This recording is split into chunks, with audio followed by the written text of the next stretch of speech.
Bom, pessoal, antes de iniciarmos propriamente a análise do direito à segurança, que é o nosso objeto específico de estudo, nós vamos fazer um exame de alguns pontos que são essenciais em relação à teoria geral dos direitos fundamentais, para que a gente possa compreender mais adiante alguns aspectos importantes do direito à segurança e os seus desdobramentos. Então, nós vamos começar analisando teoria geral dos direitos fundamentais e fixando alguns pontos que serão, como dito, essenciais para o desenvolvimento do tema específico que é o objeto do nosso estudo. Então, nosso ponto de partida é conceituar direitos fundamentais. Nós podemos dizer que direitos fundamentais são direitos subjetivos. Direitos subjetivos, pois eles conferem aos indivíduos a possibilidade de exigir algo. Exigir algo a princípio do Estado. Mas também os direitos fundamentais têm aplicação às relações entre particulares. Logo, já podemos, desde agora, estabelecer uma premissa fundamental. Os direitos fundamentais, eles têm aplicação primária na relação que se tem entre Estado e particular. Porém, os direitos fundamentais também incidem, também são aplicados nas relações entre particulares. Nós vamos um pouquinho mais à frente destacarmos as teorias que descrevem a aplicação dos direitos fundamentais a essas relações. Mas retomando o conceito. Então, direitos fundamentais são direitos subjetivos, pois conferem aos seus titulares a possibilidade de exigir algo, de exigir uma prestação. Uma prestação que pode ser exigida do Estado ou até mesmo de particulares. Então, direitos subjetivos, fundamentados ou assentes no direito positivo, expressos ou não na Constituição. Aqui também já merece um destaque. Então, nós podemos falar em direitos fundamentais expressos e direitos fundamentais implícitos ou não escritos. A própria Constituição Federal, ela reconhece a existência, no nosso sistema constitucional, de direitos implícitos. Lá no artigo 5º, parágrafo 2º, nós temos o que a doutrina chama de cláusula de abertura, ou de cláusula aberta. Lá no parágrafo 2º, a Constituição diz que são direitos fundamentais aqueles expressos na Constituição, expressos, portanto, no texto constitucional, mas eles não esgotam todos os direitos fundamentais. Também são direitos fundamentais aqueles implícitos nos princípios constitucionais ou no regime constitucional. Por exemplo, o STF já reconheceu como direito implícito no princípio da dignidade humana o direito à busca da felicidade. Então veja que os direitos fundamentais, eles não se esgotam naqueles dispositivos expressos na Constituição. A própria Constituição, no parágrafo 2º do artigo 5º, cláusula de abertura, reconhece a existência também no nosso sistema constitucional dos chamados direitos constitucionais não escritos ou direitos constitucionais implícitos. Mas o parágrafo 2º do artigo 5º, ele vai além. Ele também engloba os direitos fundamentais decorrentes de tratados internacionais de direitos humanos. Então agora você tem aí que fixar essa premissa, que os direitos fundamentais expressos não esgotam todos os direitos fundamentais que integram o nosso sistema jurídico constitucional. A Constituição, como falado, ela reconhece direitos fundamentais não escritos ou implícitos e também direitos fundamentais decorrentes de tratados internacionais de direitos humanos. Então, retomando o conceito, direitos fundamentais são direitos subjetivos, assentados na Constituição, expressos ou implícitos,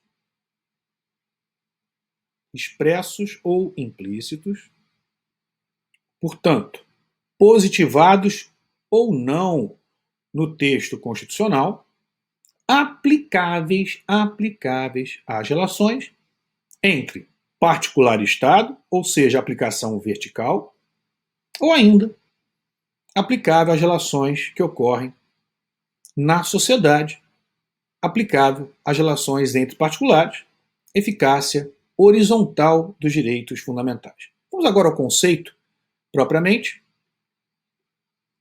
Temos aí o conceito de direitos fundamentais.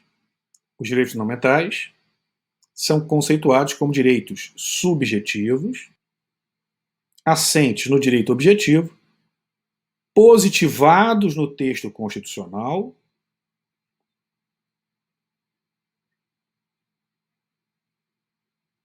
ou não.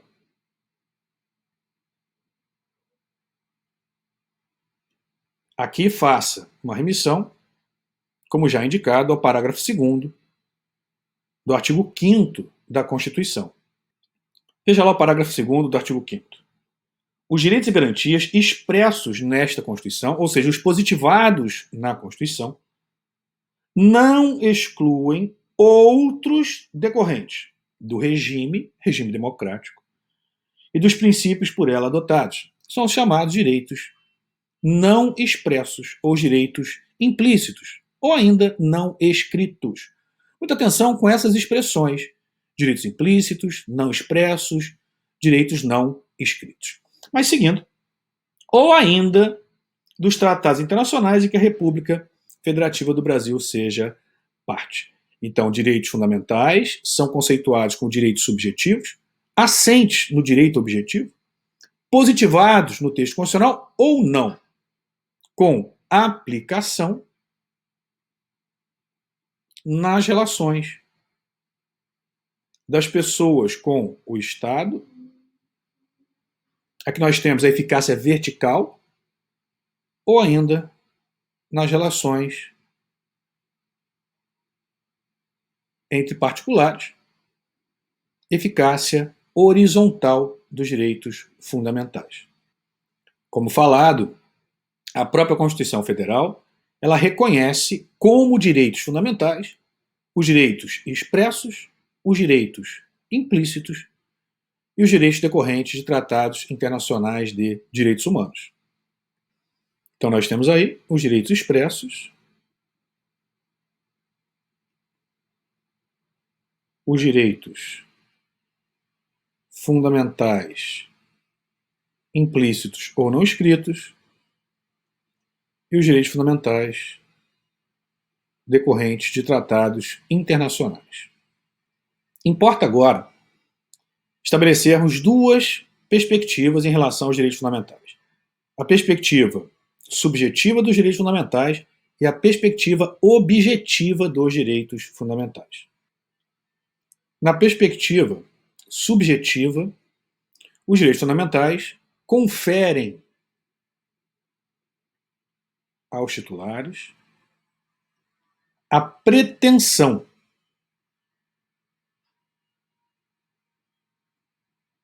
a que se adote determinado comportamento, positivo ou negativo, em respeito à própria ideia de dignidade humana. Significa, em outros termos, que os direitos fundamentais conferem aos seus titulares a possibilidade de exigir algo. Exigir uma prestação positiva ou uma prestação negativa. Exigir um fazer ou exigir uma abstenção. Mas também temos a perspectiva objetiva dos direitos fundamentais. Por esse viés, os direitos fundamentais compõem a base da ordem jurídica. Indica que os direitos fundamentais são o próprio fundamento de legitimidade de todo o sistema jurídico do respectivo país. Indica, em outros termos, que todas as normas do sistema jurídico têm que ser compatíveis com os direitos fundamentais, sob pena de inconstitucionalidade ou de ilegitimidade. Então, os direitos fundamentais, nessa perspectiva objetiva, eles integram a ordem jurídica fundamental do Estado. Por isso, direitos fundamentais. Aqui o aspecto diz respeito à fundamentalidade formal mas também a fundamentalidade material, o que significa dizer que os direitos fundamentais integram as normas fundamentais do Estado, integram, portanto, a Constituição, seja de forma expressa ou implícita, mas também significa que os direitos fundamentais indicam aqueles valores mais importantes, mais essenciais para o desenvolvimento da vida em sociedade. Então, os direitos fundamentais possuem também fundamentalidade material. Então, fundamentalidade formal integram a base, o fundamento formal de todo ordenamento jurídico, mas também fundamentalidade material. Significa dizer que os direitos fundamentais revelam aqueles valores mais relevantes, mais importantes para o desenvolvimento da vida digna em sociedade. Retomando, na perspectiva objetiva, os direitos fundamentais compõem a base da ordem jurídica, sendo certo que a afirmação e asseguramento dos direitos fundamentais é condição, veja lá, de legitimidade do Estado de Direito.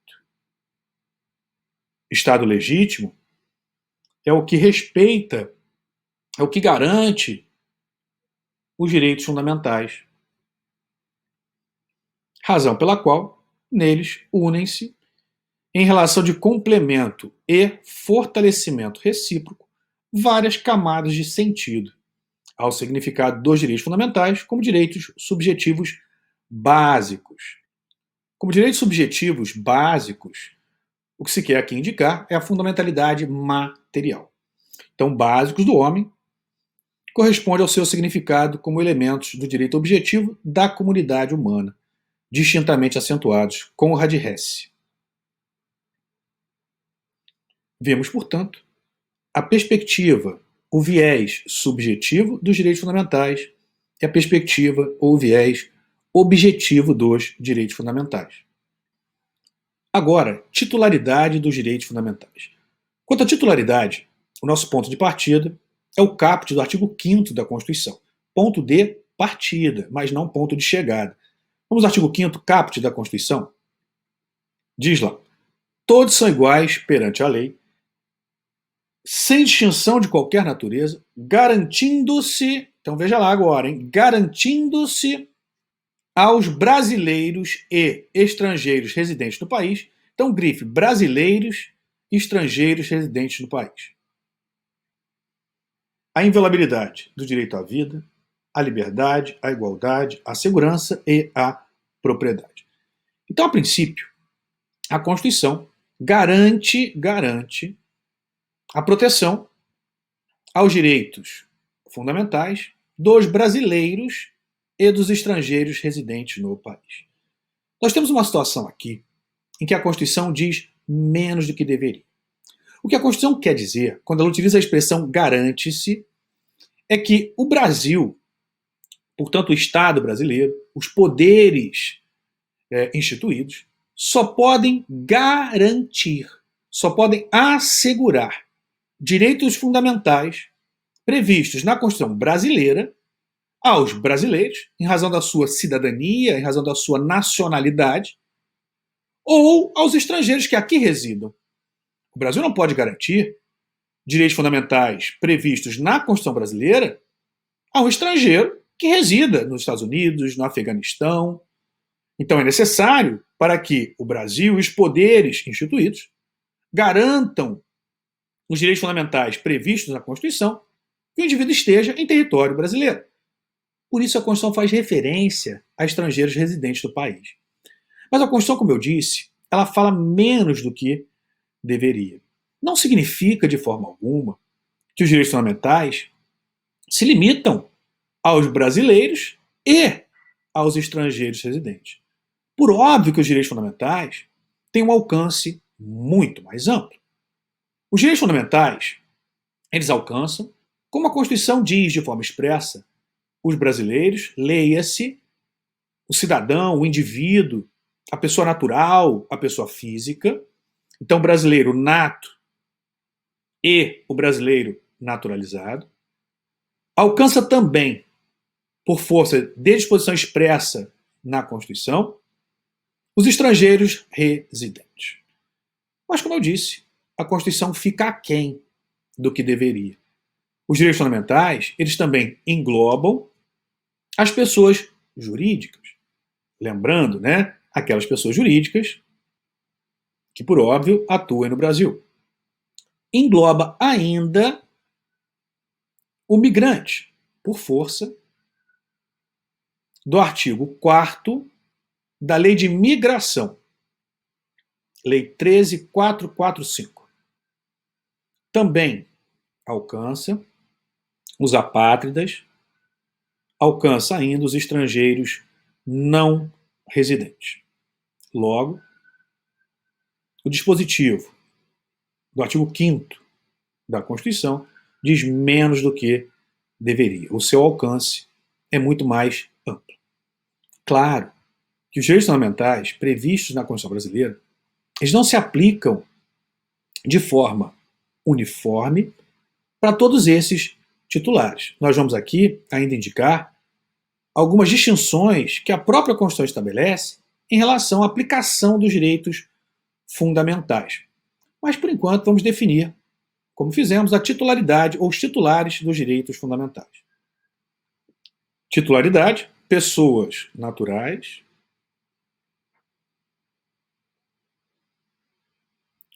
nacional, brasileiro nato ou naturalizado, portugueses equiparados. Aqui merece um destaque e uma observação. Então eu coloquei observação. Quase nacionalidade. Quase nacionalidade. A quase nacionalidade é uma situação em que a Constituição brasileira confere ao estrangeiro direitos inerentes ao brasileiro. Nessa situação, chamada de quase nacionalidade, o estrangeiro não se naturaliza para exercer direitos inerentes ao brasileiro. Logo, ele pode exercer esses direitos inerentes ao brasileiro sem necessidade de se naturalizar. Então, muito cuidado. Na quase nacionalidade, o indivíduo não é brasileiro, ele é estrangeiro que exerce, por força de dispositivo constitucional, direitos inerentes a brasileiro. A quase nacionalidade, ela vem prevista no parágrafo 1º do artigo 12 da Constituição.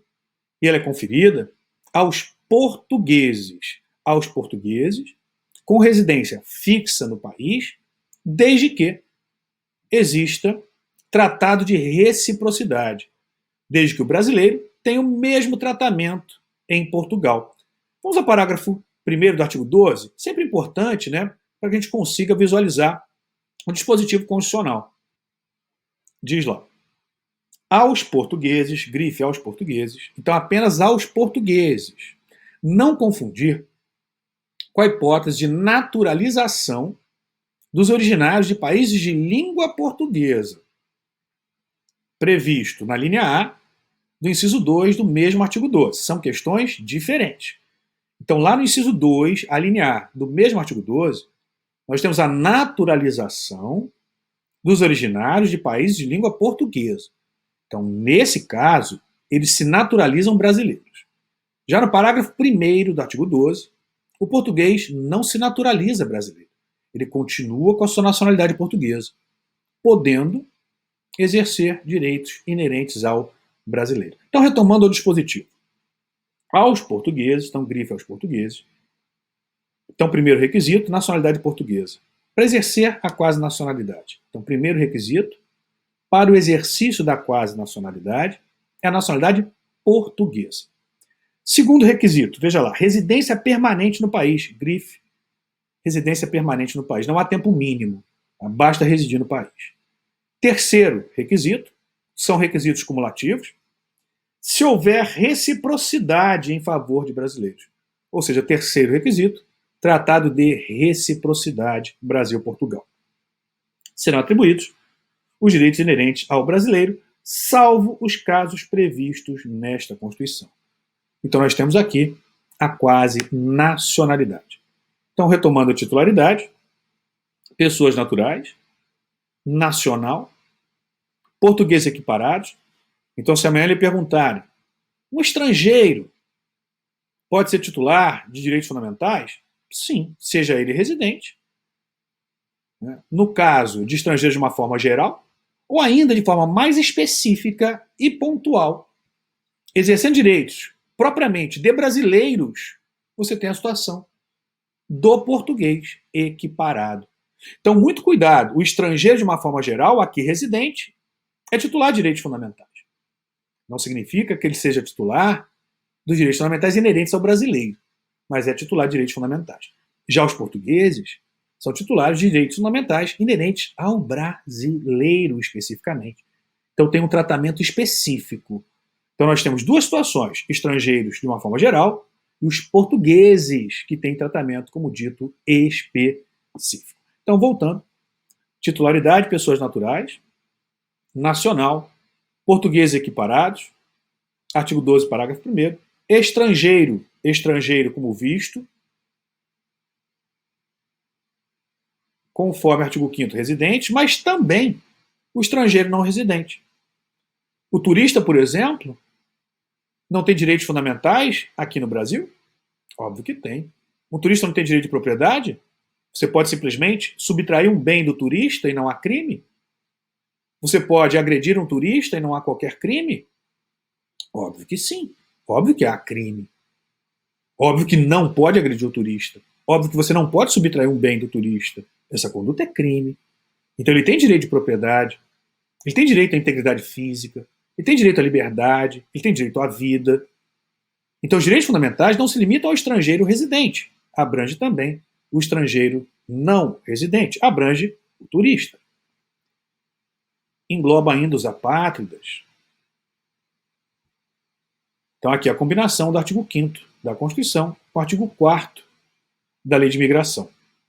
Lá diz: ao migrante é garantido no território nacional, em condição de igualdade com os nacionais, a inviolabilidade do direito à vida, à liberdade, à igualdade e à segurança. Olha aí. Então a segurança, objeto do nosso estudo, também é garantido ao estrangeiro não residente, ao migrante, ao apátrida, assim como todos os demais direitos fundamentais. Não significa, repito, que na mesma medida em relação a todos os titulares. Nós temos a possibilidade dos direitos fundamentais incidirem de forma distinta a depender da nacionalidade do seu titular. Nós temos, por exemplo, distinções na própria Constituição entre brasileiros natos. Por exemplo, em razão da idade. Só pode ser presidente da República brasileiro nato, mas nem todos, apenas aqueles acima de 35 anos. Nós temos também na Constituição distinção entre brasileiros naturalizados. Por exemplo, artigo 222 da Constituição, veja o que diz lá: a propriedade de empresa jornalística e de radiodifusão, sonora de sons e imagens, é privativa de brasileiros natos ou naturalizados há mais de 10 anos. Então veja que o naturalizado há menos de 10 anos não pode ser titular, proprietário dessas empresas. Então aí eu mostrei para vocês distinção entre brasileiros naturalizados, aqui no 222, distinção entre brasileiros natos. Por óbvio, também temos distinções entre natos e naturalizados. O nato pode ser presidente, o naturalizado não pode. Temos, por óbvio, distinção entre brasileiros natos e naturalizados e estrangeiros. O brasileiro nato não pode ser extraditado. O brasileiro naturalizado, regra, não pode ser extraditado, salvo, conforme artigo 5º, inciso 51, se o crime imputado for ou tiver sido cometido antes da naturalização, ou se tratar de envolvimento com tráfico de entorpecentes. Fora dessas hipóteses, o brasileiro naturalizado não pode ser extraditado. O estrangeiro pode ser extraditado. Então nós temos aí, lá no artigo 5º, 51, distinção entre nato e naturalizado, entre nato, naturalizado e estrangeiros. Então a própria Constituição, ela vai estabelecer as hipóteses em que os direitos fundamentais não se aplicam na mesma extensão a todos os seus titulares. Mas não significa que eles não sejam titulares de direitos fundamentais. O são. E também são titulares as pessoas jurídicas. Então, nós vimos aqui os titulares dos direitos fundamentais. Vamos fechar esse bloco e já voltamos.